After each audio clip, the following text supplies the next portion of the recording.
ॐ यतो यतः समीहसे ततो नो भयं कुरु शन्नः कुरु प्रजाभ्यो अभयं नः पशुभ्यः। व्याख्यान वेदी के सभी विराजमान, आज के कार्यक्रम के अध्यक्ष महोदय और मुझसे पूर्व आप जिनके बहुत सुंदर भजन और प्रवचन, क्रांतिकारी उद्बोधन आप सुन रहे थे, ऐसे मेरे कनिष्ठ भ्राता आदरणीय मुकेश आर्य जी और उनके सहयोगी यहाँ पर विराजमान, आज के कार्यक्रम के इस सभा के मुख्य अतिथि श्रीमान राहुल चौधरी जी और कार्यक्रम का बड़ी कुशलता से संचालन कर रहे आदरणीय श्री रविंद्र सिंह मास्टर जी और आर्य समाज जलालाबाद के समस्त पदाधिकारीगण जो इतनी सक्रियता से, जिनके पास भवन होता है वो लोग इतनी उपस्थिति नहीं कर पाते जितनी आपकी उपस्थिति है, तो इसका मतलब आपने बहुत परिश्रम किया है। ऐसे सभी पदाधिकारियों को आभार। और यहाँ पर विराजमान मातृशक्ति, देश के भावी करदार, छोटे छोटे भाई एवं बहन, हम सभी मिलकर के अभी बहुत सुंदर बातें सुन रहे थे। हम शिक्षा और संस्कृति सम्मेलन मना रहे हैं। क्या अभिप्राय है शिक्षा का, क्या आवश्यकता है संस्कृति की? क्योंकि एक व्यक्ति को जब तक किसी चीज की आवश्यकता नहीं होगी तब तक उसको उसका महत्व नहीं पता होगा। अब आप कहेंगे कि मेरे जीवन में तो मुझे भोजन आराम से मिल रहा है, एक मेरी नौकरी लग गई है, मेरे परिवार का गुजारा आराम से चल रहा है, मुझे संस्कृति की आवश्यकता क्यों है? क्यों बचाना है देश, क्यों बचाना है समाज, क्यों बचाना है राष्ट्र? मेरा परिवार तो चल रहा है, मुझे क्या आवश्यकता? तो आप याद करो कि लाहौर जो इस समय पाकिस्तान में है, एक समय आर्य समाज का गढ़ माना जाता था, जिनको आप प्रत्येक व्यक्ति, पूरी सभा में बैठा प्रत्येक माता बहना जिनको जानती है, उस क्रांतिकारी भगत सिंह की जो कर्मस्थली है वो लाहौर कहाँ है? कहने का अभिप्राय है कि नौकरी तो चाहिए, लेकिन साथ में संस्कृति नहीं होगी तो आप मिट जाएंगे, लाहौर में आपका अस्तित्व नहीं है। इसलिए संस्कृति को बचाना है। शिक्षा किसे कहते हैं? हमने शिक्षा की परिभाषा ही नहीं समझी।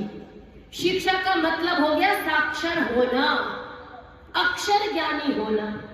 आप कहेंगे जी पहले के समय में तो शिक्षा का थोड़ा अभाव था, जो 10वीं पढ़ लेता था उसको बड़ा पढ़ा लिखा मानते थे। आज तो लोग पीएचडी करके घूम रहे हैं, हर व्यक्ति डॉक्टर लगाए घूम रहा है, तो आज तो शिक्षा व्यवस्था बहुत अच्छी है। मैं कहती हूं कि जब शिक्षा व्यवस्था अच्छी थी तब हमारे देश में वृद्धाश्रम नहीं होते थे, वानप्रस्थाश्रम होते थे। जब हमारे यहाँ शिक्षा व्यवस्था अच्छी थी तो हमारे यहाँ अनाथालय नहीं होते थे, हमारे यहाँ गुरुकुल हुआ करते थे। आप विचार करो, इसको उन्नति कहते हैं या पतन कहते हैं? पहले लगभग 1000 वर्ष तक हमारा देश परतंत्रता की बेड़ियों में जकड़ा रहा, लेकिन सौभाग्य ये रहा कि हम शारीरिक गुलाम तो हुए लेकिन मानसिक गुलाम नहीं हुए। इसीलिए तो लड़ते रहे, कभी भगत सिंह के रूप में, कभी महात्मा गांधी के रूप में, कभी चंद्रशेखर आजाद के रूप में, कभी सुभाष चंद्र बोस के रूप में, कभी झांसी की रानी के रूप में, कभी छत्रपति शिवाजी महाराज के रूप में, कभी महाराजा सूरजमल के रूप में, कभी महाराणा प्रताप के रूप में, कभी बंदा बैरागी के रूप में, कभी गुरु गोविंद सिंह के नेतृत्व में हम लड़ते रहे, क्योंकि शारीरिक गुलाम नहीं हुए। लेकिन आज दुर्भाग्य ये है कि मानसिक गुलामी की ओर अग्रसर है और हमको पता भी नहीं है। हमारे देश की संस्कृति क्या होती थी? कई बार लोग चिढ़ा देते हैं राम राज्य आ गया। मैं कहती हूं राम राज्य क्या होता है? राम राज्य वो होता है, आप पढ़ के देखिए रामायण। पहली बात तो हम सनातनियों ने करना छोड़ दिया। हमारे यहाँ रामायण का मतलब अरुण गोविल बस, इतना तो हम जानते हैं, लेकिन रामायण पुस्तक हमने कभी खोल के देखने की कोशिश नहीं की। विचार करो आप, जिस रामायण को जो राम जी हमको जीने का तरीका सिखाते हैं, उन राम जी के जीवन को खोल के नहीं पढ़ा, जो टीवी ने बता दिया वो राम जी है हमारे लिए। राम जी के जीवन को जब पढ़ेंगे, आपको पता है कि माता सीता का रावण हरण करके ले गया। जब हरण करके ले गया तो माता सीता ने अपने गहने गिरा दिए थे, और जब सुग्रीव के पास वो चल कर के आए, सुग्रीव से हनुमान जी ने दोस्ती करा दी, तो उन्होंने कहा कि हाँ, एक महिला को एक व्यक्ति अपहरण करके तो ले गया था।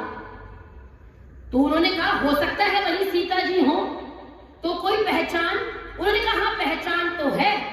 जो वो ऊपर से लेके जा रहा था, तो हम लोग वन में बैठे थे, तो वहां पर कुछ गहने उन महिला ने गिरा दिए थे, तो वो गहने हमारे पास हैं, मैं आपको गहने दिखा सकता हूं। तो मर्यादा पुरुषोत्तम श्री रामचंद्र जी ने कहा कि वो गहने दिखा दीजिए।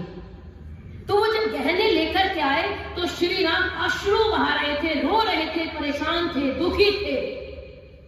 तो उन्होंने उनको कहा, लक्ष्मण को, अपने छोटे भाई को कहा कि लक्ष्मण एक बार ये गहने देखो, आप हमारी संस्कृति का उदाहरण देखिए कि हमारी संस्कृति कहां थी और कहां आ गई। उन्होंने कहा कि लक्ष्मण ये गहने देखो और देख करके पहचानो, क्या ये तुम्हारी भाभी के गहने, क्या ये सीता के गहने हैं? तो लक्ष्मण जी ने क्या कहा? उन्होंने कहा, नाहं जानामि केयूरे, नाहं जानामि कुंडले, नूपुरे तो भी जानामि नित्यं पादाभिवंदना। उन्होंने कहा मैं केयूर नहीं जानता, अर्थात बाजू में जो पहनते हैं मैं उनको नहीं जानता, ना मुझे पहचान में आए। उन्होंने कहा अच्छा ये कुंडल पहचानते हो? उन्होंने कहा मैं कुंडल भी नहीं पहचानता। क्या भारतीय संस्कृति का इससे अच्छा उदाहरण मिलेगा? उन्होंने कहा ना मैं बाजूबंद को पहचानता, ना मैं कुंडल को पहचानता। और अगली पंक्ति में कहते हैं, नूपुरे तो भी जानामि, मैं केवल बिछवे जानता हूं, केवल नूपुर को जानता हूं। और कैसे जानता हूं? नित्यम पादाभिवंदना, एक दिन पैर नहीं छूता अपनी भाभी के, नित्यम पादाभिवंदना। लक्ष्मण जी कहते हैं कि मैं माता सीता के बिछवे भी इसलिए पहचानता हूं क्योंकि मैं प्रतिदिन उनके पैर छू के उनको नमस्ते करता हूं। ये हमारी संस्कृति थी, ये संस्कृति की पहचान थी। ये है रामायण का युग, ये है राम जी का युग। कहां गई वो संस्कृति, कहां गए वो लोग? आप कहेंगे ये तो रामायण काल की बात बता रही हो, थोड़ा आगे बढ़ के बताओ बीच मध्य काल में क्या था, हमारे संस्कार मध्य काल में क्या थे वो सुनिए। छत्रपति शिवाजी महाराज का वर्णन सुन रहे थे, मैंने सुबह भी चर्चा की। हमारा दुर्भाग्य ये है कि जब आप इतिहास को पढ़ेंगे तो आपको दो बड़े बड़े चैप्टर पढ़ाए जाएंगे बाबर के। बाबर का बेटा हुमायूं, हुमायूं का अकबर, अकबर का जागीर, जागीर का शाहजहां, शाहजहां के चार उनमें एक औरंगजेब। हमको सबकी लिस्ट पता होती है, चार चार पीढ़ियों के नाम पता है, भले ही अपने दादाजी के नाम पता हो। यही होता है ना। और राम जी की चार पीढ़ी हमसे कोई पूछ ले, कोई हमसे पूछ ले कि आप छत्रपति शिवाजी की चार पीढ़ी बता दो, महाराणा प्रताप की चार पीढ़ी बता दो, हम नहीं बता पाते। कैसे बचेगा देश? छत्रपति शिवाजी महाराज के जीवन को जब हम पढ़ेंगे तो हम पाएंगे उनके जीवन में सबसे अधिक योगदान अगर किसी का था तो उनकी मां का था, जिनका नाम था मां जीजाबाई। एक दिन पैर छूने आए अपनी मां के, लेकिन शेर की मां शेर नहीं होती है। पैर छूने आए, उन्होंने कहा पैर तो छू लिए तूने, ठीक है, ये सामने जो किला दिख रहा है ये मुगलों के अधीन है, इसको जीत के पैर छुए तो मैं बताऊं तब दूंगी आशीर्वाद। और हमारी माए क्या कहेंगी? ना बेटा, मंदिर नहीं बने चाहे ना बने, तू मत बोलिए, तू आराम से बैठ जा। उन्होंने कहा नहीं, भगत सिंह को चाहिए लेकिन तू मत बन, पड़ोसी का बन जा। मैं कहती हूँ शेर की 20 साल की जिंदगी अच्छी है, कुत्ते की 100 साल से ज्यादा। भगत सिंह को क्यों जानते हैं हम? 23 साल की उम्र में वो नौजवान फांसी पे झूल गए, लेकिन आज भी उनको याद करके आप नतमस्तक होते हैं। लोग 80-80 साल की जिंदगी जी के चले गए, ना आप नाम जानते ना हम जानते। जो देश के लिए कुछ करता है, जो समाज के लिए कुछ करता है, जो राष्ट्र के लिए कुछ करता है, ये समाज उनको याद करता है। वरना याद रखिए, यूं तो जीने के लिए लोग जिया करते हैं, यूं तो जीने के लिए लोग जिया करते हैं और लाभ जीवन का है नहीं, फिर भी जिया करते हैं और मरने से पहले मरते हैं हजारों, लेकिन जिंदगी उन्हीं की होती है जो मर के भी जिया करते हैं। जिंदगी उन्हीं की होती है जो मर के भी जिया करते हैं। मैं छत्रपति शिवाजी महाराज के जीवन की घटना आपको सुना रही थी। छत्रपति शिवाजी महाराज की मां ने कहा, ये किला मुगलों के अधीन है, मेरे पैर छू के आशीर्वाद तब लेना जब इसको जीत के आएगा। और जब जीत के आया, उनका नाम तो शिवाजी है, हिंदवी स्वराज्य की स्थापना करने वाले। सरेआम उन्होंने कहा, मैं यज्ञोपवीत संस्कार कराऊंगा। जिनके जीवन का एक लक्ष्य था हिंदवी स्वराज्य की स्थापना, इसीलिए महाराष्ट्र के थे। लेकिन आज चर्चा उत्तर प्रदेश में हो रही है, क्योंकि राष्ट्र के समाज के लिए कार्य करके गए। तो जब वो आए तो आप याद रखिए, आपको पता होगा कि जब जीत लाया करते थे तो सामान जो कुछ भी होता था वो सब जीतने वाले का होता था। तो उनके सेनापति एक मुस्लिम महिला को ले आया। भारतीय संस्कृति का उदाहरण अभी मैंने रामायण से दिया, अब मैं आपको शिवाजी के काल से देती हूँ। उसने सोचा मुस्लिम महिला बहुत सुंदर है और मैं जाके शिवाजी को कहूंगा कि आपके लिए है, तो वो प्रसन्न हो जाएंगे। लेकिन माता जीजाबाई के संस्कार थे, उन्होंने कहा, ये आपके लिए लेके आया हूं मुस्लिम महिला। शिवाजी ने जो उनको कहा उसको एक कवि ने अपने शब्दों में पिरोया। शिवा शिविर में सेनापति, शिवा शिविर में सेनापति, सुंदरी यवन बाला लाया, बोले शिवा को कृत्य अरे यहाँ, कायर ठीक वह थर्राया। उसको कहते हैं तू कायर है, तूने गलत कार्य किया है। और उस महिला से उनके धर्म की भी नहीं है, उसके बाद भी कहते हैं, जन्म तुमसे यदि मैं पाता। अब सोचो, मां कह रहे हैं, ये हमारे संस्कार हैं। जन्म तुमसे यदि मैं पाता तो होता सुंदर छविमान, और साशु नयन सब गदगद बोले जग में शिवा चरित्र महान। साशु नयन सब गदगद बोले जग में शिवा चरित्र महान। ये हमारी संस्कृति थी। हिंदवी स्वराज्य की स्थापना करने वाले नौजवान हमारी संस्कृति में होते थे। घास की रोटी खाई, लेकिन अकबर की अधीनता स्वीकार नहीं की। उनका नाम महाराणा प्रताप होता है, लेकिन हमको बताया गया अकबर महान था। यही कहा गया ना जी, अकबर महान। आप अपने बच्चों से कहो, बच्चों अकबर कौन था? तो पहला जो अनायास उत्तर आएगा, क्या आएगा? अकबर महान था। यही आएगा कि नहीं आएगा? अगर अकबर महान था तो अपने देश के लिए घास की रोटी खाने वाले महाराणा प्रताप कौन थे? और अगर दोनों महान थे तो दो महान लोगों में लड़ाई क्यों हुई? इसका कारण जानना पड़ेगा। इसीलिए कहती हूं, मूल्य देकर रोशनाई का कलम को आप विचार कीजिए, क्यों हमारे खून को पानी किया गया। मूल्य देकर रोशनाई का कलम को ये नया इतिहास लिखवाया गया है। और फूल रक्तिम इस बाग में खिलने लगे थे, इसीलिए हिमपात कराया गया है, इसीलिए हिमपात कराया गया है। ये हमारी संस्कृति थी। लेकिन आज का समय देखिए, मैत्री शरणदूत की पंक्तियां ना, हम कौन थे, क्या हो गए, हम कौन थे? आप विचार करके देखो। रानी पद्मिनी कौन थी? रानी पद्मिनी खिलजी ने कहा शीशे में देखना चाहता हूं, यही कहा था ना। अलाउद्दीन खिलजी ने कहा मैं सामने से शक्ल भी नहीं देखना चाहता, आप बस मुझे शीशे में दिखला दो। ये आप सभी के लिए, हम सभी के लिए, मातृशक्ति के लिए है। मैं शीशे में देखना चाहता हूं। लोगों ने कहा नहीं, शीशे में नहीं देख सकते। लेकिन उनका तो साम्राज्य था, वो तो राजा थे उस समय। तो जब उसने कहा कि मैं आऊंगा, आप यकीन मानिए 16,000 रानियों ने जोहर किया। आप कहोगे कि 16,000 तलवार लेके निकलती तो कितना अच्छा होता, क्योंकि आज के समय से उस समय को जज करना बड़ा मुश्किल होता है। तो मैं कहती हूँ जिनके मन में ये प्रश्न आए ना, वो इजरायली लड़कियों की हालत देख लेना, हमास वालों ने क्या की थी। वो वीडियो देखे नहीं जा रहे थे जो उन्होंने हालत की है। जो बांग्लादेश की वीडियो आई थी वो वीडियो देखी नहीं जा रही थी, उन्होंने लड़कियों के साथ क्या की। इसीलिए शायद झांसी की रानी ने भी कहा होगा कि मरने के बाद भी मेरे शरीर को स्पर्श न कर पाए।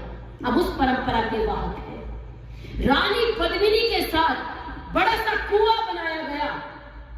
आप सोचो, चलती हुई मोमबत्ती का मोम हमारी उंगली पे कोई डाल दे तो कितना दर्द होता है। लेकिन 16,000 रानियों ने जोहर किया, जल गई चिता में, और खिलजी दंदनाता हुआ आता है। आगे कहता है कहां है पद्मिनी, क्योंकि उनके दिमाग में स्त्री मतलब खेती ही होती है। उसने कहा कहां है पद्मिनी, तो एक बूढ़ी मां बैठी है, वो चिता की ओर इशारा करती है कि इसमें है पद्मिनी। उसने कहा कोई संदेश लेके गई है। उसने कहा हाँ दे के गई है। क्या कह के गई है? तो एक कवि ने बड़ी सुंदर कल्पना की। उसने कहा तेरे लिए संदेश लेके गई है खिलजी। उसने कहा क्या संदेश लेके गई है, मुझे भी बताओ। उसने कहा कि कह के गई है किसी भी सूरत में पापी तू इस शरीर को पा नहीं सकता। ये भोजन शेर का है, कुत्ता इसे खा नहीं सकता। ये भोजन शेर का है, कुत्ता इसे खा नहीं सकता। हम उस परंपरा के लोग थे, हम उस संस्कृति के वाहक थे कि जहां हमारी बेटियां हमारे लिए संस्कृति का आधार होती थी। अभी आप ऋग्वेद की चर्चा सुन रहे थे, हमारी बहनें कहती थी अहम केतु अहम मूर्धा अहम उग्रा विवाचनी, मैं राष्ट्र की ध्वजा हूं, जैसे मैं चाहूंगी संसार को वैसे चला सकती हूं। लेकिन समस्या कहां हो गई? समस्या ये हो गई कि जो लोग सोशल मीडिया से जुड़े होंगे वो जानते होंगे कि हमारी एक बेटी दिल्ली की रहने वाली अभी करवा चौथ गया है, करवा चौथ का व्रत की है, वो बच्ची 12वीं क्लास में पढ़ती है। आप देखना कैसे बचाओगे अपनी बेटियों को। 12वीं कक्षा की बच्ची करवा चौथ का व्रत की है, और किसके लिए की है? सलीम के लिए। और उसके बाद जो हुआ वो उससे भी ज्यादा अच्छा, जो उसने किया उसके साथ बिल्कुल सही हुआ। फिर क्या हुआ?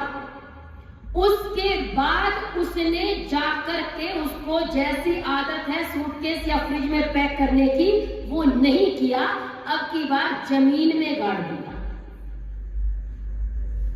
कैसे बचेगा? कैसे बचाओगे अपनी बेटियों को? एक बेटी वो थी जो कहती है मैं जीते जी अपनी झांसी नहीं दूंगी। एक बेटी कहती है कि मेरा मुंह शीशे में भी खिलजी नहीं देख सकता। और एक हमारी बेटी है जो सलीम के लिए करवा चौथ का व्रत करती है। ऐसी बेटियों का करोगे क्या? ऐसे बच्चों का करेगो क्या? कैसे बचाओगे? कितना ही कमा लो। मैं कहती हूँ पूत कपूत को काहे धन संचय, और पूत सपूत को काहे धन संचय। अगर बच्चे ही नहीं बचे तो इस धन को आग लगाएंगे क्या? एक बच्ची 12वीं क्लास तक पाल के माता पिता ने कितनी मेहनत की होगी उसके साथ। लेकिन विचार करो, एक 2 कौड़ी का लड़का उसको फुसला के ले गया और आप अपनी बेटियों को बचा नहीं पाए। क्या हमारी कमी उसमें नहीं है? है। पहली बार जब श्रद्धा के 35 टुकड़े किए थे आफ्ताब ने, पढ़ी होगी वो घटना आपने, 35 टुकड़े। हम तो उसके सगे माता पिता भी नहीं हैं, देख के तब भी दर्द होता है। बेंगलोर में जो फ्रिज आप देख रहे थे वो देखा नहीं जा रहा था। कम से कम 100 बार तो वो पिक मेरे सामने आई होगी। अगर भोजन कर रहे हैं तो आपको उल्टी आ जाएगी, ऐसा वो चित्र था। फ्रिज में रख दी, फिर भी ना आंख खुलती, ना माता पिता की खुलती और ना बच्चों की खुलती। याद रखिए, जलते घर को देखने वालों फूस का छप्पर आपका है। कैसे बचाओगे? पहले थे हम दो, हमारे दो, फिर कहा शेर का बच्चा एक ही अच्छा, और अब ना बच्चा ना बच्ची, नींद आए अच्छी। और फिर कहते हैं हम धर्म बचाएंगे, धर्म की जय हो, का नाश हो, करेगा कौन? जब कोई है ही नहीं, कौन करेगा? आप विचार करके देखो, इन समस्याओं पे हम सोचते ही नहीं। अगर मेरे पड़ोस में आग लगेगी, मेरा घर बच जाएगा क्या? जब कश्मीरी पंडितों को मार के भगाया गया तो क्या वहां पे कोई बचा होगा? नहीं बचता। जलते घर को देखने वालों फूस का छप्पर आपका है, आग के पीछे तेज हवा है, आगे मुकद्दर आपका है। उसके कत्ल पे मैं भी चुप था, मेरा नंबर अब आया, और मेरे कत्ल पे आप भी चुप है तो अगला नंबर आपका है। मेरे कत्ल पे आप भी चुप है तो अगला नंबर आपका है। अपनी बच्चियों को बचाइए, अपने बच्चों को बचाइए, संस्कार दीजिए। कौन देगा संस्कार? मैं सुबह भी कह रही थी, जिस माँ को संस्कार देने हैं उस माँ को तो बताया ही नहीं जा रहा कि संस्कार कैसे दे। नहीं, जिन राम जी को आराध्य मानता था देश, जिन कृष्ण जी को हमें आदरणीय मानना था, पूजनीय मानना था, उन कृष्ण जी को तो हमने बेटा मान लिया। और जब बेटा मान लिया तो बेटा हमारे अनुसार चलेगा, हम उनके अनुसार थोड़े चलेंगे, है कि नहीं? जो हमें शिक्षा दे दे उसको हम अपने से छोटा मान लेंगे। यही करते हैं ना। कौन थे कृष्ण जी? हमारी संस्कृति, आप विचार करो, जिस देश में मर्यादा पुरुषोत्तम राम जैसे लोग हुए, जिस देश में योगीराज कृष्ण जैसे लोग हुए, उस देश के बच्चे बच कैसे नहीं पा रहे? संस्कार क्यों नहीं आ पा रहे? संस्कृति की रक्षा क्यों नहीं हो पा रही? ये विचार करो। क्योंकि चित्र तो पूजा, चरित्र नहीं पूजा। कैसे बचेंगे संस्कार? पाठशाला से ज्यादा तो मधुशाला है शहर में। कैसे बचेंगे? ये विचार करने की आवश्यकता है। हमारे गांव में हम मिलकर के एक बार ये समाज मंदिर क्यों बनाए? पहले आप कहेंगे जी क्यों बनाए? इसलिए बनाए कि हमारे बच्चों को कोई बहला फुसला न ले जाए। और क्या कहा जाएगा बाद में? टीवी वाले लीपा पोती करेंगे, तिलक लगा के बेटी को बहला ले गया, कलावा लगा के बेटी को बहला ले गया। अरे आपकी बच्ची को गायत्री मंत्र में ठीक से याद नहीं, उसको बहलाने की क्या जरूरत है? वो तो खुद ही चलने को तैयार है। बात कड़वी है लेकिन सत्य है। और याद रखिए, ज्यादा मीठा खाने से शुगर की संभावना बढ़ जाती है। इसलिए आप ये समझिए, नीम के पत्तों का काम करने के लिए मैं यहाँ उपस्थित हूँ। क्यों? आप कभी उस माँ के पास बैठना जिसकी बच्ची चली जाती है। आप कभी उस माँ से बात करना जिसकी बच्ची के 35 टुकड़े हो जाते हैं। आप अपनी बेटियों को कुछ काम कहो, सबकी नहीं कहती, लेकिन कुछ को कह दो, नहीं ये मेरा काम नहीं है, मैं नहीं करूंगी। और वो जो कहते, आप करवा चौथ का व्रत सामान्य कह दो, नहीं मैं नहीं करती। और अगर उनके न कहने पे भी कर रही है, कहाँ चले गए थे माता पिता? और अगर चले गए, क्यों? क्योंकि कच्चे घड़े को आपने आकार नहीं दिया, जब पक गए तब आकार देने आए। कच्चा घड़ा था। मैं एक मैडम को जानती हूँ, दोनों पति पत्नी मिलके 5 लाख रुपए महीना कमाते होंगे। 5 लाख, कम से कम 5 लाख। चलो टैक्स छोड़ दो, 2-4 लाख तो बचा ही रहे हो। एक उनकी बच्ची है, उस बच्ची को दूध पिलाने के लिए कोई आएगा, डांस सिखाने के लिए कोई आएगा, खिलाने के लिए कोई आएगा, वेद मंत्र सिखाने के लिए कोई आएगा, हवन कराने के लिए कोई आएगा। मुझे लगता है 10-12 नौकर तो उसकी सेवा में है। आप विचार करो, क्या बना रहे हैं उसको? मिट्टी का लोधा ना बाहर रखने का, ना अंदर रखने का। क्या करेंगे उसका? किस काम आएगी देश के? हमारे बच्चे वज्र जैसे पलते थे। वेद कहता है अश्मा भव, पत्थर जैसा शरीर होना चाहिए। झांसी की रानी पढ़ते नहीं ना बताते। कौन थी झांसी की रानी? 23 साल की नवयुवती, पति की मृत्यु हो गई, समाज के तानों से नहीं डरी, और जिन अंग्रेजों के राज्य में कहते हैं सूरज नहीं डूबता है, उन अंग्रेजों को चैलेंज करके बोलती है कि मैं जीते जी अपनी झांसी नहीं दूंगी। ये थी हमारी बच्चियां। अब तो हमारी 23 साल की बेटियों को रास्ते ही नहीं पता, इधर जा। अभी तो बच्ची है जी, अभी तो छोटी है, अभी तो क्या ही पता है दुनिया का। कब तक नहीं पता? कब तक नहीं बताओगे? कब तक जीना नहीं सिखाओगे? अगर बच्चों को मजबूत नहीं बनाते, इसीलिए हमारे बच्चे कोटा में जाके आत्महत्या कर लेते हैं। अभी पढ़ा था ना उस लड़की का लेटर, हम सबने पढ़ा। माता पिता, 18 साल की बच्ची, मम्मी पापा मेरे पास अन्य कोई विकल्प नहीं है। 18 साल की बच्ची, जिस माँ बाप ने तुझे पढ़ने भेजा है उनसे बात तो करती, उनसे पूछती तो सही, मैं नहीं पेपर दे पा रही और पेपर देने से पहले आत्महत्या कर ली। अर्थात हमारे बच्चे इतने कमजोर हो गए कि परीक्षा में बैठना ही नहीं चाह रहे। क्यों? क्योंकि उंगली पकड़ के संस्कार नहीं सिखाए, अपने बच्चों से प्यार से बैठ के बातें नहीं की, पूरा दिन फोन तो लिया लेकिन अन्य सब काम किए, जो करना था वो नहीं किया। इसलिए संस्कारों की आवश्यकता है, इसलिए संस्कृति की आवश्यकता है। योगीराज श्री कृष्ण चंद्र जी महाराज की मैं चर्चा कर रही थी। एक उनका नया कॉन्सेप्ट ले आए और वो छोटे से कृष्ण जी एक डोली सी में लिए घूमते रहते हैं। क्या बोलते हैं उनको? क्या बोलते हैं जी? क्या बोलते हैं? लड्डू गोपाल। आप अब मेरी बातों को ध्यान से सुनना और जिसको भी जो भी प्रश्न मन में हो सीधे मुझसे पूछना, मैं सबके उत्तर दूंगी। बोलते लड्डू गोपाल। मैं आपसे पूछना चाहती हूं, एक तरफ तो आप कहते हैं कि कृष्ण जी ईश्वर है, कहते हैं कि नहीं कहते हैं? कहते हैं कि नहीं कहते हैं? कृष्ण जी भगवान है, आप मानते हो कि नहीं मानते हो?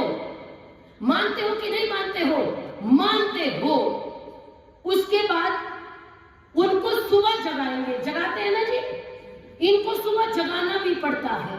भगवान तुम्हारे जगाने से जगेंगे? ये कब से होने लगा? भगवान मेरे जगाने से जगेंगे? मैं कृष्ण जी को जगाऊंगी, जग जाओ, हिल जाओ, उठ जाओ, सृष्टि चलाओ, संस्कार दो। कौन हूं मैं? क्या औकात है मेरी कृष्ण जी के सामने? आप विचार करो, हम कौन हैं? उनके बराबर खड़े होने की औकात नहीं है हमारी, और हम गोदी में लिए घूम रहे हैं। किसको? जिनको हम भगवान कहते हैं। और एडमिशन करा दिया। हमसे घिरी हुई कौन दुनिया में मिल नहीं सकती। आप दिया लेके खोज लो, बुरा लगेगा लेकिन सत्य है। कॉन्वेंट स्कूल में एडमिशन कराया, किसी मत मजहब संप्रदाय के गुरु का एडमिशन तो जाके कराओ, किसी का नहीं होता, हमारा हो रहा है। उनका एडमिशन करा दिया। हरियाणा के हैं वो लोग जिन्होंने कराया है।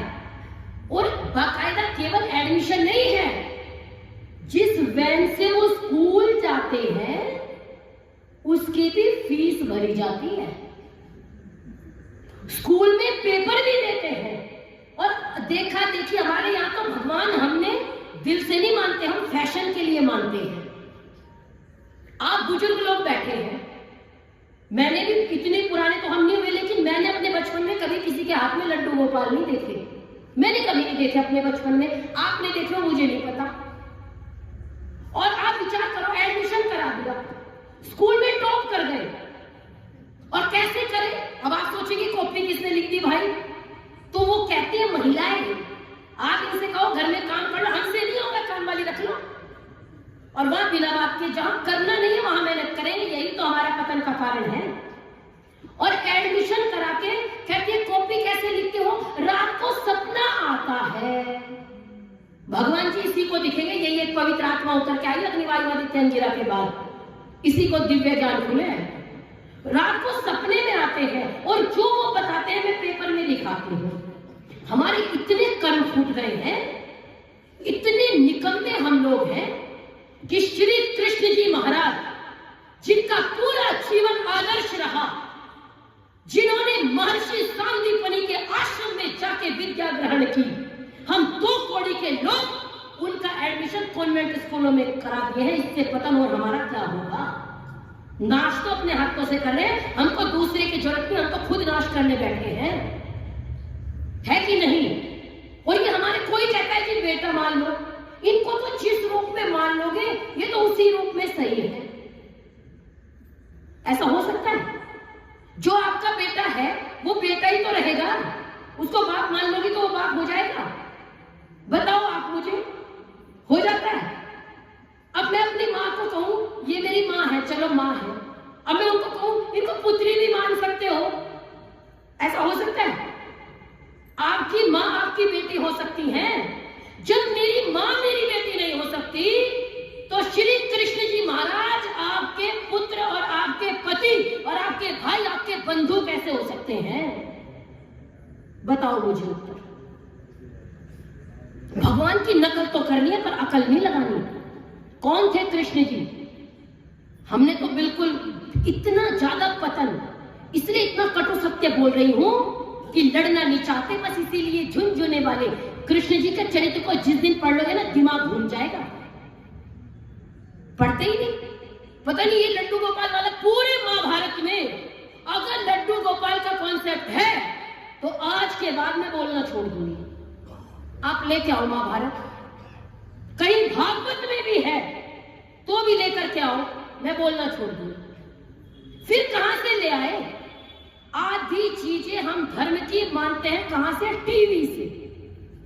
टीवी तो हमको धर्म सिखाता है। पहले हमारे यहाँ विवाह होते थे, देखिए बहुत सामान्य भाषा में आपको समझा रही हूँ। पहले विवाह होते थे तो मेहंदी हल्दी के प्रोग्राम होते थे, लेकिन जिस तरीके से आज होते हैं वैसे तो नहीं होते थे, नहीं होते थे। कहां से आया? कहां से आया? टीवी से। एकता कपूर हमारी आजकल धर्मगुरु हैं। जैसे एकता कपूर जी बताएंगी वैसे हमारा देश चलेगा, जैसे एकता कपूर जी बताएंगी वैसे हमारा धर्म चलेगा, जैसे एकता कपूर जी आदेश करेंगी वैसे हम कृष्ण जी को मानेंगे। इससे ज्यादा पतन किसी समाज का नहीं हुआ जितना हमारा हुआ। इसलिए आर्यों का चक्रवर्ती साम्राज्य रहा, लेकिन एक देश को तरस रहे हैं क्योंकि दिमाग नहीं लगाते, आज भी नहीं लगा रहे। कौन थे कृष्ण जी? आप जब महाभारत को पढ़ेंगे, और सबसे बड़ी विडंबना मुझे तो 3 वर्ष पहले ही पता लगी, मेरे को तो लगा मैं कितनी बड़ी अज्ञानी रह गई। मेरे को एक महिला मिली, दीपावली से 2 दिन पहले की बात है, तो उन्होंने मुझे कहा मुझे पीर पे जाना है। मैंने कहा पीर पे? दीपावली में क्या संबंध है? भाई दीपावली राम जी कभी पीर के रूप में आ गए हो, मुझे भी बताओ, मुझे तो नहीं पता। कहती ना ना मेरी सास भी गई है, मेरी सास भी जाती थी। मैंने कहा आपकी सास दीवार में सर मार के अपना सर फोड़ लेगी तो आप भी फोड़ोगी? भाई जो सही है उसको मानो। कहती नहीं नहीं पीर पे तो मैं जरूर जाऊंगी। मैंने कहा एक उदाहरण दे दो रामायण से, महाभारत से, श्रीमद् भगवत गीता से, ऋग्वेद से, यजुर्वेद से, सामवेद से, अथर्ववेद से, किसी भी सनातनियों के किसी भी ग्रंथ का एक उदाहरण दे दो जहां इनकी चर्चा हो कि दीपावली पे वहां जाना है। कहते ना ना ऐसे तो है नहीं कहीं भी, पर जाते तो हैं क्योंकि मेरी सास भी जाती थी। याद रखिए, एक पीढ़ी का पाखंड दूसरी पीढ़ी में परंपरा बन जाता है, इसलिए पाखंड पनपने मत दो। अगली उन्होंने और दिव्य ज्ञान की बात बताई। मैंने कहा आप ऐसा करो, अपने घर में गायत्री मंत्र का उच्चारण करो, ओम भूर्भुवः स्वः का जाप करो, कोई भूत प्रेत नहीं, कुछ नहीं होना, आराम से गायत्री मंत्र पढ़ो। कहती है अरे आपको पता ही नहीं महिलाएं गायत्री मंत्र नहीं पढ़ सकती। मैंने कहा गायत्री मंत्र में है क्या? कह ना ना। मैंने कहा ओम भूर्भुवः स्वः तत्सवितुर्वरेण्यं भर्गो देवस्य धीमहि धियो यो न प्रचोदयात्। हे परमात्मा मेरी बुद्धि को सत्कार्यों में प्रेरित करो। अब इसको महिलाएं नहीं पढ़ सकती, ऐसा इसमें कुछ है? नहीं है। कई महिलाएं नहीं पढ़ सकती। तो मैंने कहा अच्छा आप तो मत ही पढ़ो, जब दिमाग में घुसी नहीं रहा मैं क्या समझाऊं। मैंने कहा अपने घर में रामायण लाओ, महाभारत लाओ, कुछ तमीज के ग्रंथ लाओ, आप इंसान बन जाओ। तो अगला उन्होंने मुझे और कहा, ये सुन के तो मेरे दिव्य चक्षु खुल गए। कह रही महाभारत को घर में रखने से लड़ाई होती है। अब आप सब हंस रहे हैं, इसका मतलब कहीं ना कहीं ये चर्चा हम सबको सुनने में आती है ना, कि महाभारत को घर में रखने से लड़ाई होती है। मैं कहती हूँ जिनको लड़ना बहुत अच्छा लगता है उनके घर में रामायण बंटवा दो, और अगर उनके घर में शांति हो जाए तो महाभारत मत रखना। मैंने कहा आंटी जी आप रामायण भी रख लोगी तो भी आपके घर में शांति नहीं हो सकती, क्योंकि जिनका लड़ना आदत में है उनके घर में शांति नहीं हो सकती। आप विचार करो किस तरीके से हमारा माइंड वॉश किया गया कि हम महाभारत ना पढ़ें। अगर महाभारत पढ़ लेंगे तो लोगों की दुकानें बंद हो जाएगी। अगर महाभारत पढ़ लेंगे तो हमको सत्य का पता लग जाएगा। अगर हम महाभारत पढ़ेंगे तो हमको पता लग जाएगा अगर मेरा सगा भाई भी धर्म के खिलाफ खड़ा हो तो मुझे उसका भी वध कर देना चाहिए, क्योंकि जो धर्म की रक्षा करता है धर्म उसकी रक्षा करता है। यही तो बताया है महाभारत में। और क्या है महाभारत में बुराई? भाई भाई की लड़ाई है। भाई भाई की लड़ाई नहीं है, धर्म और अधर्म की लड़ाई है, और कृष्ण जी धर्म के पक्ष में खड़े होते हैं। जिन कृष्ण जी को आपने आज मनियारे का वेश बनाया, बोल दीजिए, मनियारे का वेश बनाया, श्याम चूड़ी बेचने आया।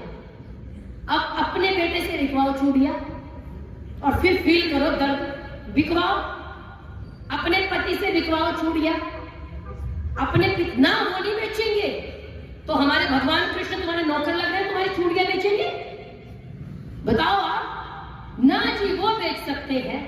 कृष्ण जी श्रीमद् भगवत गीता में कहते हैं, यदा यदा ही धर्मस्य ग्लानिर्भवति भारत अभ्युत्थानम धर्मस्य तदात्मानं सृजाम्यहम्। जब जब धर्म की हानि होगी तब तब मेरे जैसे लोग धर्म की रक्षा के लिए धरती पर आएंगे और अधर्मियों के साथ युद्ध करेंगे। ये कृष्ण जी कहते हैं। कहते हैं कि नहीं कहते हैं?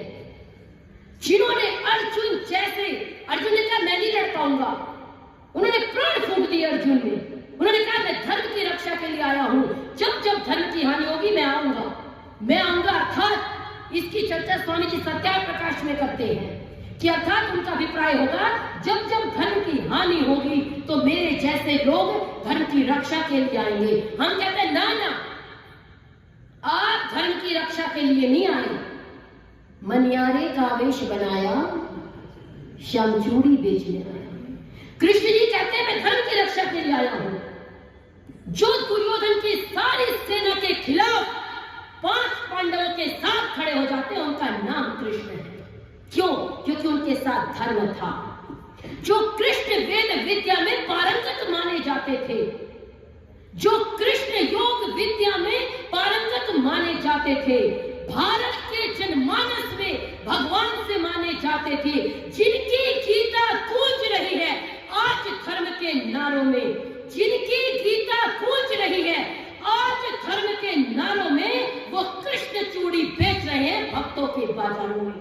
वो कृष्ण चूड़ी बेच रहे हैं भक्तों के बाजारों में। इससे ज्यादा क्या पतन होगा हमारा? इसलिए आज के बाद संकल्प करके जाइए कि मेरे भगवान चूड़ी नहीं बेचेंगे। करते हैं कि नहीं करते? संकल्प करती हो माताओं? हाँ, आज के बाद मेरे भगवान चूड़ी नहीं बेचेंगे। जब मेरा पिता चूड़ी नहीं बेच सकता, मेरा पुत्र चूड़ी नहीं बेच सकता, मुझे शर्म आती है, तो मेरे भगवान चूड़ी क्यों बेचेंगे? इसलिए आज के बाद जब भी भजन गाओ, दिमाग लगा के गाओ, संस्कृति को बचाओ, देश बचाओ। अपनी बेटियों को कृष्ण जी का सत्य स्वरूप बताओ। कौन थे कृष्ण जी? युधिष्ठिर ने राजसूय यज्ञ किया। आपको पता होगा युधिष्ठिर ने राजसूय यज्ञ किया था। जब युधिष्ठिर ने राजसूय यज्ञ किया तो युधिष्ठिर कोई भी कार्य, कोई भी पांडव बिना श्री कृष्ण की सहायता के नहीं करते थे। उन्होंने कहा महाराज हम एक यज्ञ करना चाहते हैं जिसका नाम राजसूय यज्ञ है। उन्होंने कहा एक राजा है जरासंध, आपने नाम सुना हो। उन्होंने कहा जरासंध दुष्ट राजा है, जब तक वो नहीं मरेगा तब तक यज्ञ पूरा नहीं माना जाएगा। आप सोचो कितने नीतिमान थे, कितने बुद्धिमान थे। कृष्ण जी कौन थे? इसलिए उनका स्वरूप जानो, अपनी संस्कृति को मिटाओ मत, संस्कृति को बचाओ। उन्होंने कहा कि जरासंध का जब तक वध नहीं होगा, उसने 88 राजा बंदी बना रखे हैं। एक नहीं, दो नहीं, 88 राजा, 88 राजा। अब आप सोचो इतने राजाओं को बंदी बनाने वाला शक्तिशाली तो होगा, कायर तो हो नहीं सकता। और उसका संकल्प था जब 100 हो जाएंगे तो इनको मार दूंगा। तो कृष्ण जी ने कहा राजसूय यज्ञ करना, पहले उनको बचवा दो। तो युधिष्ठिर ने कहा भाई राजसूय यज्ञ कैसे होगा? इतने राजा हैं, कैसे बचा लूं मैं उनको? उन्होंने कहा कुछ नहीं करना, तुम भीम को मुझे दे दो और अर्जुन को मुझे दे दो, और बाकी आप राजसूय यज्ञ की तैयारी करो, बाकी काम मेरा। कौन कहते हैं ये बात? श्री कृष्ण, जिनको हम 2 कौड़ी के लोग पालना झुलाते हैं, वो कृष्ण। जिनको हम 2 कौड़ी के लोग उठाते हैं, उठ जाओ जी सृष्टि चलाओ, है ना? जिनको हम 2 कौड़ी के लोग भोग लगाते हैं, अरे जिनका सब है उनको हम क्या भोग लगाएंगे? हम कौन है? ना तो ईश्वर मानते ना भगवान मानते, हम उन्हें कुछ नहीं मान रहे। अपमान और कर रहे हैं, इसको सम्मान नहीं कहते। पिता को पिता ना मान के पुत्र मान लेना, सच मानना उनका अपमान है, सम्मान नहीं है। उन्होंने कहा कि आप मेरे को दोनों को दो लेकर के चले गए और ब्रह्मचारी का वेश बनाया और जरासंध को मिले तो उनको कहा कि इन दोनों का मौन व्रत है, शाम को मिलना। तो जरासंध ने कहा ठीक है, शाम को मिलते हैं। जरासंध जब शाम को आया तो उसने देखा कि कवच के निशान है, धनुष बाण के निशान है। उनको समझ में तो आया कि ब्रह्मचारी नहीं है, ये कोई योद्धा है, राजकुमार है। उन्होंने कहा आप बताओ। उन्होंने कहा ये भीम है और ये अर्जुन है और दोनों में से जिसके साथ तुमको लड़ना है लड़ लो, दोनों में से किसी को भी छांट लो। उन्होंने भीम से युद्ध किया और जरासंध का वहीं पे प्राण खत्म करवा दिया जरासंध। न एक भी खून बहा, न प्रजा नष्ट हुई, 88 राजा आजाद करा दिए। किसने? कृष्ण जी ने। नीतिमान थे। अगर आप महाभारत पढ़ेंगे, इसलिए महाभारत खरीदिए, कोई लड़ाई नहीं होती। महाभारत को पढ़ने से आपके बच्चों में संस्कार आएंगे कि हमें धर्म के रास्ते पे जाना है, अधर्म के रास्ते पे नहीं जाना। हमारे बच्चों को महाभारत नहीं पढ़ने देना, रामायण नहीं पढ़ने देना, इसी को तो षड्यंत्र कहते हैं, इसी को तो चालाकी कहते हैं। संस्कृति कैसे मिटेगी? इसको करने के लिए षड्यंत्र चलाए गए। आप सोचो, जिस समाज में 23-23 साल के लड़के फांसी चढ़ जाते हो मुस्कुराते हुए, उस समाज को नष्ट करने के लिए योजनाएं तो बनानी पड़ेंगी, नहीं तो फिर लड़ेंगे वो। तो विचार किया कैसे नष्ट किया जाए, तो ये सब हमको सिखाया गया। और कृष्ण जी का एक स्वरूप, बस एक को राधा बना दो, एक कृष्ण बना दो। श्री कृष्ण जी को जितना हमने भोगवादी बना दिया, सच बता रही हूं, पाप लगेगा हम सबको, पापी है हम सब। कौन थे कृष्ण जी? 12 वर्ष तक माता रुक्मिणी के साथ, माता रुक्मिणी मतलब उनकी धर्म पत्नी, माता रुक्मिणी के साथ ब्रह्मचर्य का पालन करने वाले का नाम कृष्ण है। 12 वर्ष तक तपस्या की थी। अब महाभारत पढ़िए, अपनी बात नहीं कह रही हूं, आप महाभारत पढ़ेंगे, ये आपको महाभारत बताएगा। महाभारत केवल टीवी वाला महाभारत नहीं होता, महाभारत किताबों में है, उसको पढ़ो, महर्षि वेदव्यास का। माता रुक्मिणी ने कहा मुझे आप जैसा पुत्र चाहिए, तो उन्होंने कहा मेरा जैसा पुत्र चाहिए तो 12 वर्ष तक तपस्या करनी पड़ेगी। हिमवत पार्श्वमास्थाय योग मया तपसार्जितः तपसा 12 वार्षिकम। कृष्ण जी स्वयं कहते हैं मैंने इस पुत्र को 12 वर्ष तक तपस्या करके प्राप्त किया है। आप विचार करो कितना ऊंचा चरित्र है कृष्ण जी का। और उनके पुत्र का नाम था प्रद्युम्न, और दोनों बिल्कुल एक जैसे। जब चला करते थे प्रद्युम्न तो लोग कंफ्यूज हो जाते थे कि कृष्ण चल रहे हैं या प्रद्युम्न चल रहे हैं। ऐसे कृष्ण योगी राज को, जिनका पूरा जीवन महर्षि देव दयानंद सरस्वती सत्यार्थ प्रकाश में लिखते हैं कि महाभारत में जो श्री कृष्ण जी का चरित्र है, शब्दों पे ध्यान दीजिएगा, महाभारत में जो श्री कृष्ण जी का चरित्र है वो अत्युत्तम है। उन्होंने जन्म से लेके और मृत्यु पर्यंत कोई भी बुरा कार्य नहीं किया, और हमने उनको नचा दिया और फिर ताली बजाते हैं। यही तो करते हैं। हमारे भगवान नाच रहे हैं, शब्द समझिए और दिल में पीड़ा हो तो महसूस कीजिए। मेरे भगवान नाच रहे हैं सड़क पे और मैं ताली बजा रहा हूं, तो आप ये बताओ मैं नालायक हूं या लायक हूं? राम जी के नाम पे भिक्षा मांग रहे हैं। अरे जिन्होंने देश में चक्रवर्ती साम्राज्य रहा हो, जो चक्रवर्ती सम्राट रहे हो, जो राज्य के राजकुमार रहे हो, उन राम जी के नाम पे हमें भीख मांगते शर्म नहीं आती? हमारे महापुरुषों का जितना अपमान हमने किया, इतना कोई समाज, कोई व्यक्ति, कोई संप्रदाय नहीं कर सकता जितना हमने किया। इसलिए कहती हूं, भारती के शेरों शांति व्रत तोड़ दीजिए, भारती के शेरों शांति व्रत तोड़ दीजिए, शत्रु के लिए विनाशकारी बन जाइए। बाली दूसरों का हक छीनने की ताक में है, आप श्री राम से शिकारी बन जाइए और गांधी के अहिंसावादी मूल्य मानिएगा, किंतु बोस जैसे क्रांति के पुजारी बन जाइए।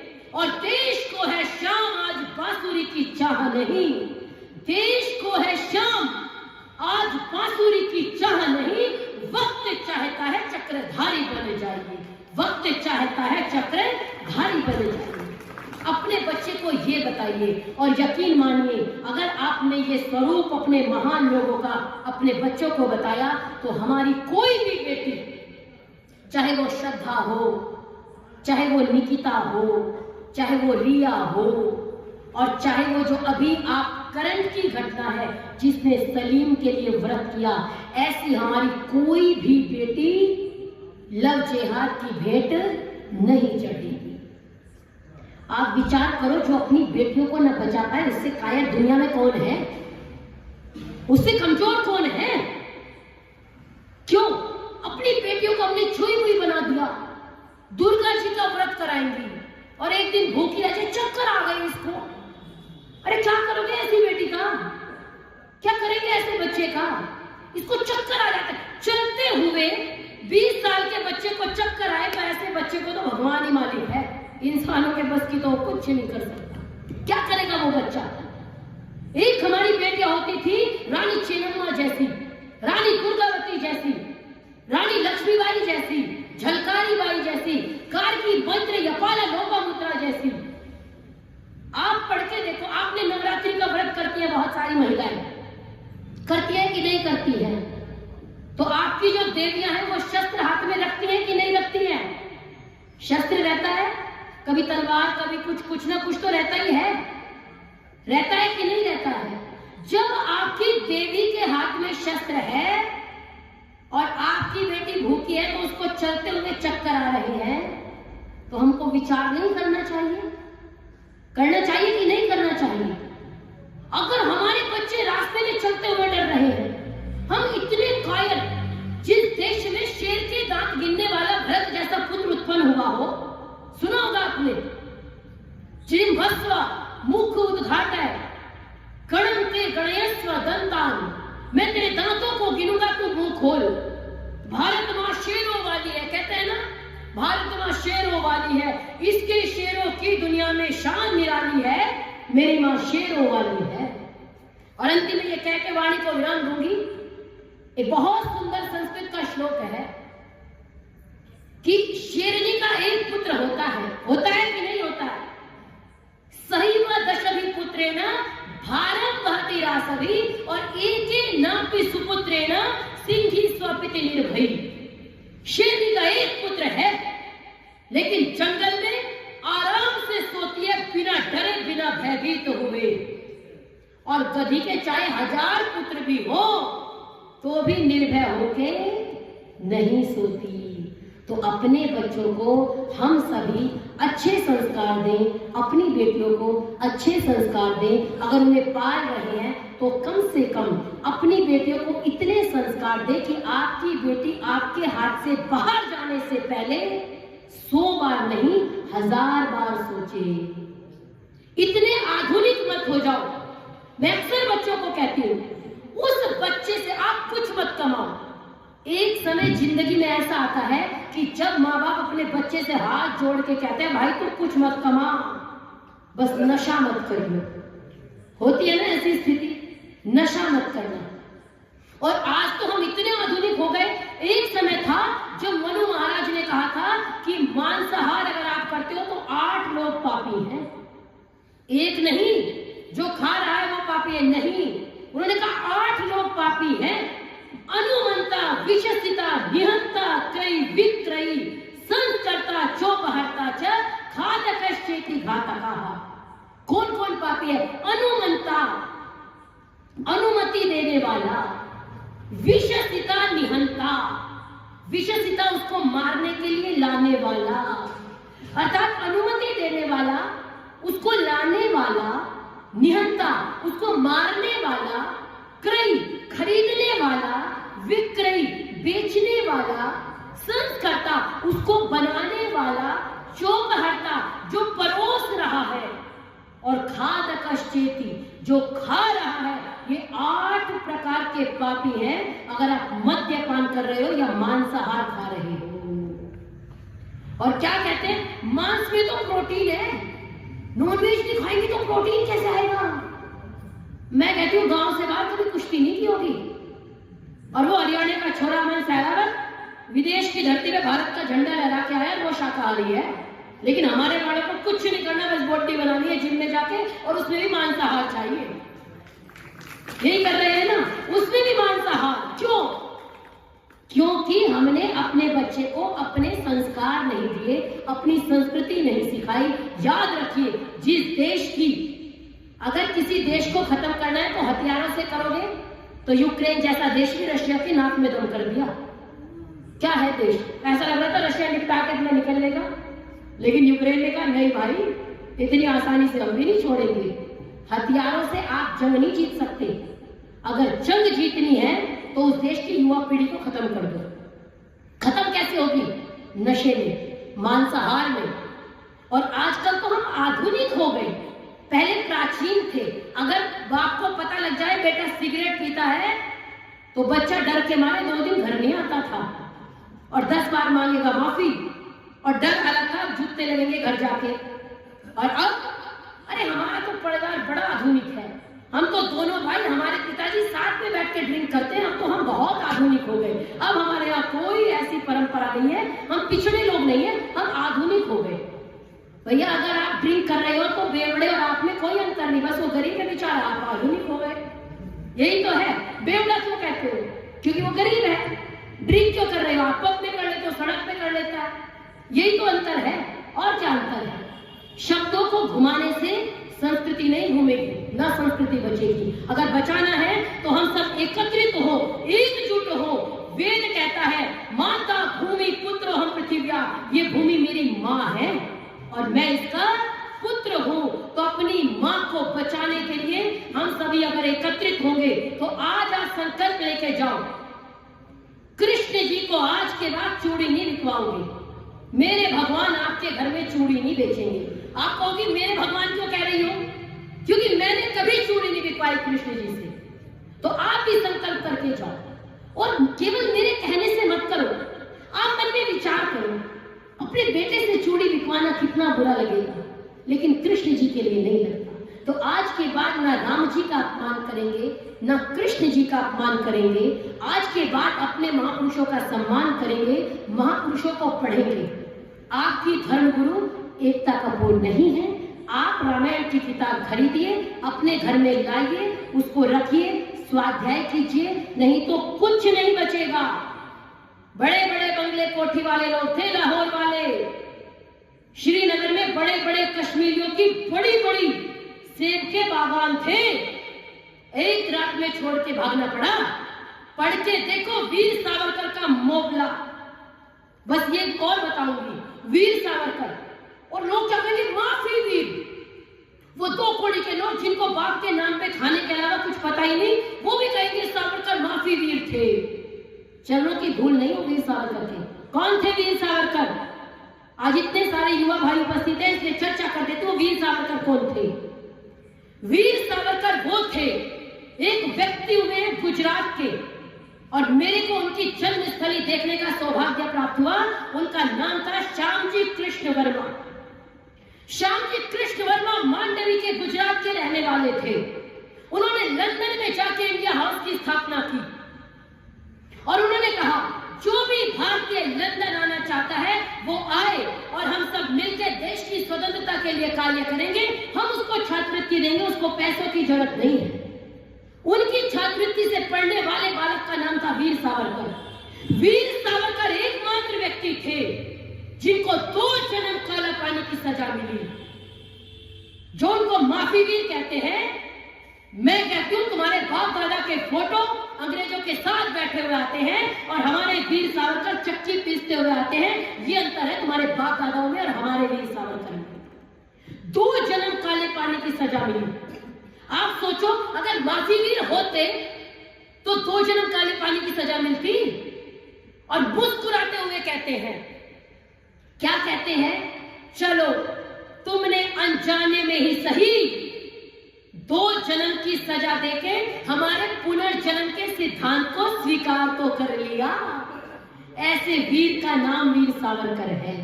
तो आज के बाद अंतिम में बस यही इस बात का संग्रह है, आप सुन के केवल सुनना है, इसलिए मत आइए। अपने साथ साथ लेकर के जाएंगे। आपके गांव में कृष्णपाल सहरावत जी और उनकी टीम इतना कार्य कर रही है। इनके घर का काम है? इनके घर का काम है? नहीं है। हम सबका काम है। एक अकेला थक जाएगा, मिलकर हाथ बटाना।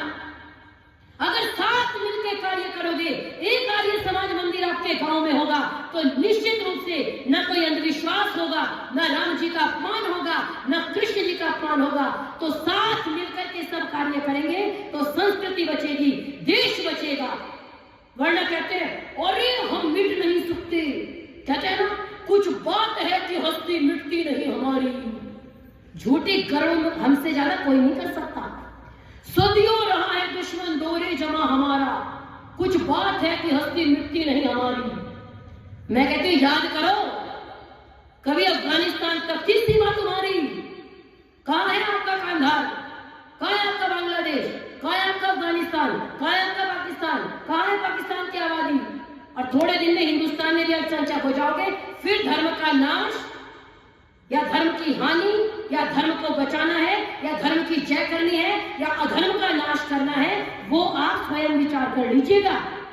क्योंकि कम भीड़ की कोई नहीं सुनता। लोकतंत्र में जिसकी लाठी उसकी भैंस। इसलिए अपनी संस्कृति को बचाना है तो एक हम दो, हमारे दो पे फिर से आ जाएंगे तो निश्चित रूप से संस्कृति बचेगी, राष्ट्र बचेगा। और ये सबसे बड़ी जिम्मेदारी माताओं की है। अंतिम में दो पंक्ति कह के वाणी को विराम। डूब गया संस्कृति का बेड़ा, डूब गया संस्कृति का बेड़ा तो फिर भारत क्या होगा?